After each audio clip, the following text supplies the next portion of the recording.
Good morning, everyone. I want you to stop right now and hear me clearly, because what I am about to tell you is not an exaggeration, it is not weather hype, and it is not the kind of coverage that is going to age poorly by tomorrow afternoon. What is happening across the northern plains and upper Midwest right now is a genuine, historically significant blizzard event. And the reason I titled this video the way I did is because the blizzard that is battering these communities as you watch this is not the full story. It is not even half the story.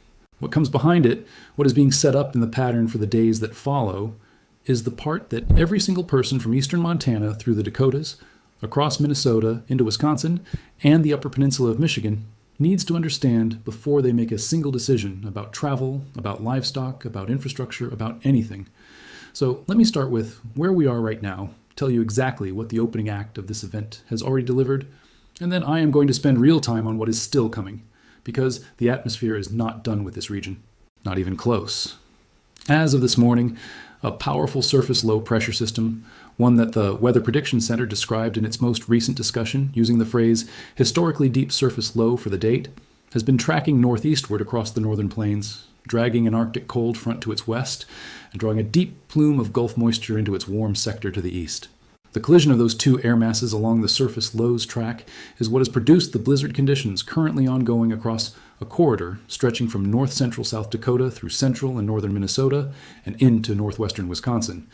Storm reports logged overnight include measured snowfall totals of 22 inches in Aberdeen, South Dakota, 19 inches in Huron, 27 inches in Watertown. Nearly 2 feet of snow in Pierre has paralyzed the state capital, with the South Dakota Department of Transportation issuing a no-travel advisory for 11 counties as of early this morning. In Minnesota, snowfall totals exceeding 18 to 22 inches have been recorded in a band from Marshall through Wilmar and into the western Twin Cities metro fringe, where the National Weather Service office in the Twin Cities has issued a blizzard warning still in effect through this afternoon. The wind. I need you to understand the wind, because this is not a quiet, picturesque snowstorm. Sustained winds of 35 to 50 miles per hour across the open prairie have driven blizzard conditions, visibilities of a quarter mile or less, for 18 consecutive hours across the Dakotas.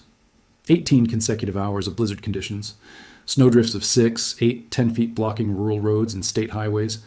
Interstate 94 in North Dakota was closed in both directions for a 120-mile stretch overnight. Interstate 29 along the eastern Dakotas corridor has seen closures from the South Dakota border northward through Grand Forks. Reports of stranded motorists have come in from across the region, with emergency management resources in multiple counties already stretched responding to vehicles stuck in drifts on roads that should not have had traffic on them in the first place. Dozens of schools canceled across the Dakotas and Minnesota for the second consecutive day. Agricultural losses are beginning to come in. Cattle producers across western South Dakota and eastern Wyoming are reporting livestock in distress and, in some cases, livestock deaths, as animals caught in open pastures are exposed to wind chills that have dropped to 40 and 50 degrees below zero. 40 to 50 below zero wind chills. That is exposure time to frostbite on bare skin in less than 5 minutes. That is the real, documented, ongoing cost of the opening act of this event. And I want every person watching this to understand the opening act is not why I am here this morning. What is still coming is why I am here. Let me talk to you about the backside of this system, because the backside of a major northern plains blizzard is where some of the most dangerous and most under-anticipated conditions exist. And right now, the backside is arriving. As the surface low tracks northeastward through Minnesota and into Ontario today, the cold front trailing to its southwest is going to sweep eastward across the Dakotas, Nebraska, and into Iowa through the afternoon and evening hours. Behind that front, an Arctic air mass of exceptional depth and severity is going to pour southward out of Canada into a region that has already been physically and meteorologically battered for the better part of 2 days.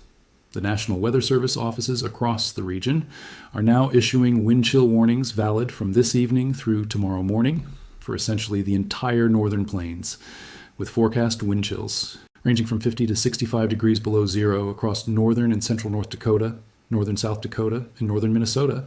65 degrees below zero, wind chill. To put a human frame on that number, at 65 below zero wind chill, exposed skin can develop frostbite in as little as 2 minutes. 2 minutes. An uninsulated waterline fails. An underprepared vehicle engine may not restart. A livestock animal without adequate shelter does not survive the night. These are not theoretical risks. These are physical, documented, well-understood consequences of the conditions that are going to be in place tonight and tomorrow, across a region that is already exhausted, already without power in places, already running emergency operations across multiple counties in 3 states. Wind chill values of negative 60 to 65 are not the typical threshold that triggers wind chill warnings in the northern plains. These communities are hardy. They are accustomed to extreme cold. The fact that the National Weather Service is issuing wind chill warnings at these magnitudes, and in some areas at magnitudes they are describing in their discussions as the lowest wind chills observed in more than 2 decades, tells you everything you need to know about how exceptional the Arctic outbreak coming behind this blizzard truly is. Minneapolis is forecast to bottom out at an air temperature of negative 22 degrees Fahrenheit tomorrow morning before wind chill. Fargo, North Dakota is looking at an air temperature of negative 26. Bismarck, negative 28. Aberdeen, South Dakota, negative 30. These are air temperatures, not wind chills, that rival the lowest readings these cities have seen in recorded history for this point in the season. And because this Arctic outbreak is arriving on the back end of a blizzard that has already compromised power infrastructure, already saturated emergency management resources, and already left thousands of homes and businesses running on generators or simply without heat, the compound risk from the cold that follows the blizzard may ultimately prove more dangerous than the blizzard itself. I need to spend real time on the power situation because tens of thousands of customers are already without electricity across the affected corridor, and the temperatures that are coming tonight and tomorrow represent a life-threatening risk for anyone in an unheated structure. As of this morning, more than 80,000 customers are without power across North Dakota, South Dakota, and Minnesota combined.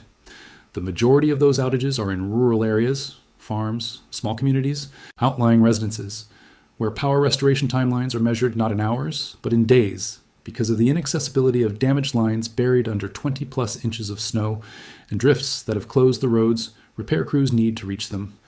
I want to say something directly to anyone watching this who has elderly family members, neighbors, or friends in the affected corridor. Please call them right now. Please confirm they have heat. Please confirm they have an exit plan if they lose heat tonight, because a person in an unheated home in Fargo or Aberdeen or Bismarck, when the air temperature drops to negative 25 or negative 30 degrees below zero, does not have hours to figure out their next move. They have minutes to make a phone call and get to safety. Make that call for them before they need it. Do it now, today, while roads are still passable enough to reach them if you have to. Now let me tell you what comes after the Arctic outbreak, because this pattern is not a single punch.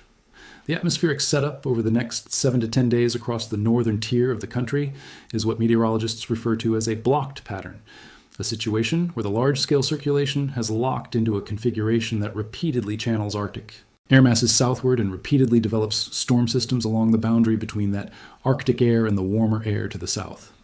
The Climate Prediction Center's latest discussion references a persistent negative Arctic oscillation and a negative North Atlantic oscillation simultaneously, a combination that is among the most reliable precursors to extended, repeated winter weather outbreaks across the northern plains, the Great Lakes, and the interior Northeast.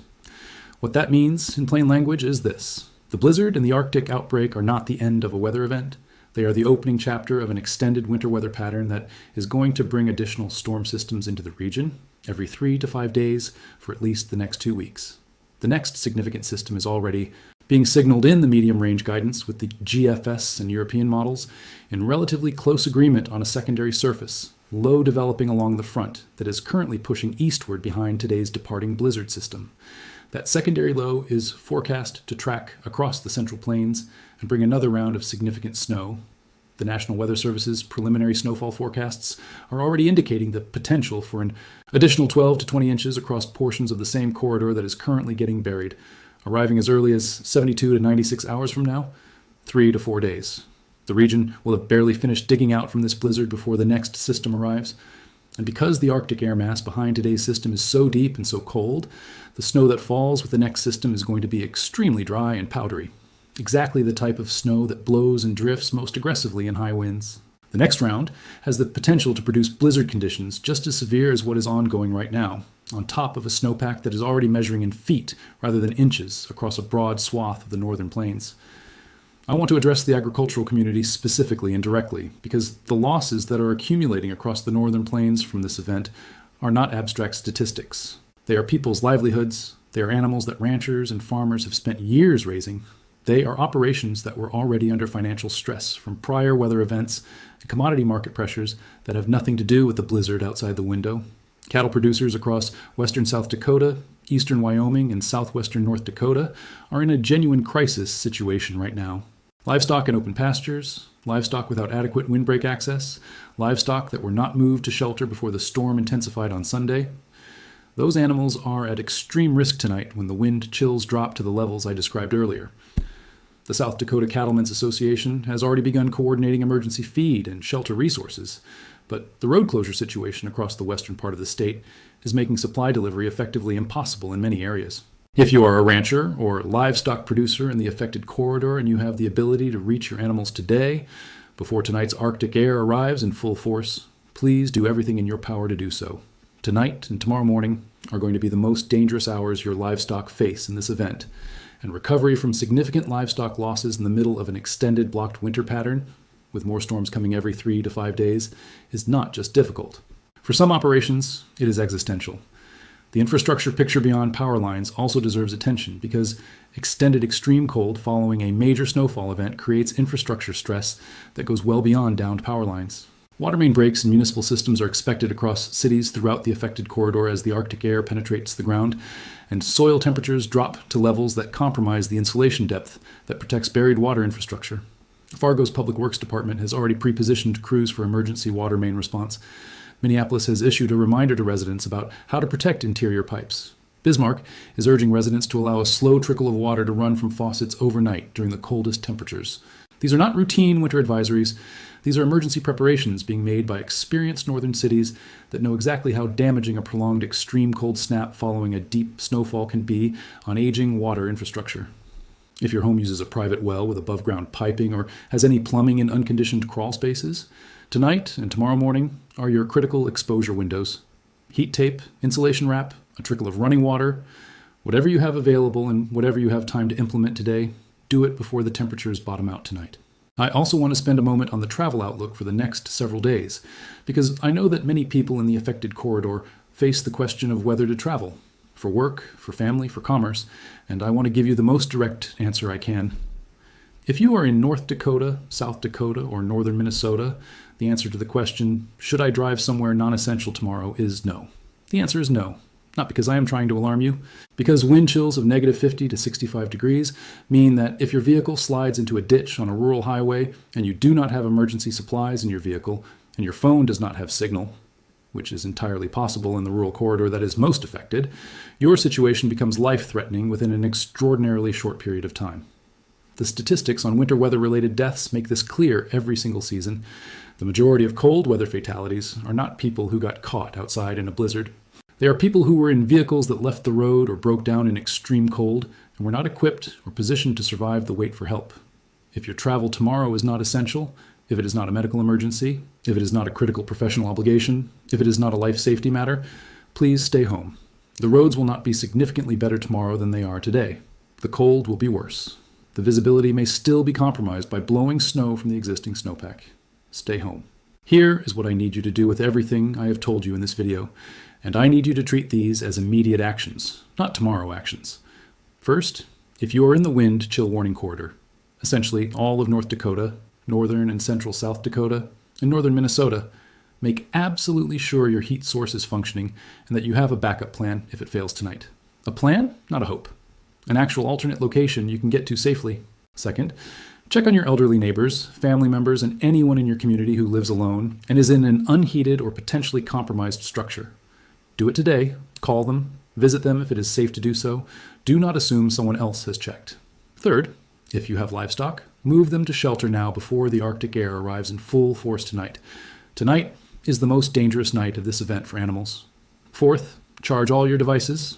Have battery-powered or hand-crank weather radios accessible and be prepared for extended power outages. The combination of ongoing outages from the blizzard and the stress of extreme cold on an already taxed grid means that power restoration timelines could stretch well beyond 48 hours in rural areas.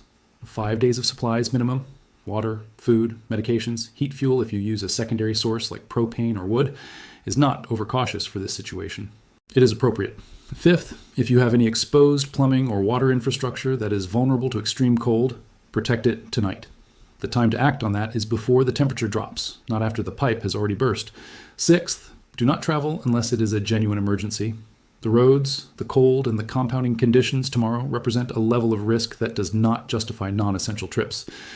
I'm going to be live throughout the day covering the ongoing blizzard, the Arctic outbreak arrival tonight, and the development of the next storm system in the medium range. This pattern is not over. This is a long-duration winter weather siege for the northern plains and upper Midwest, and every storm that comes through in the next 2 weeks is going to be arriving on top of whatever damage and snowpack the previous system left behind. The cumulative effect of a blocked pattern like this, storm after storm, Arctic outbreak after Arctic outbreak, infrastructure stress compounding on infrastructure stress, is something this region has not faced at this magnitude in a generation. I want every person in the affected corridor to be informed, to be prepared, and to be safe. Subscribe to this channel, hit the notification bell, and I will see you in the live stream. Take care of your neighbors, take care of your livestock, take care of yourselves. I love every single one of you. Stay warm out there.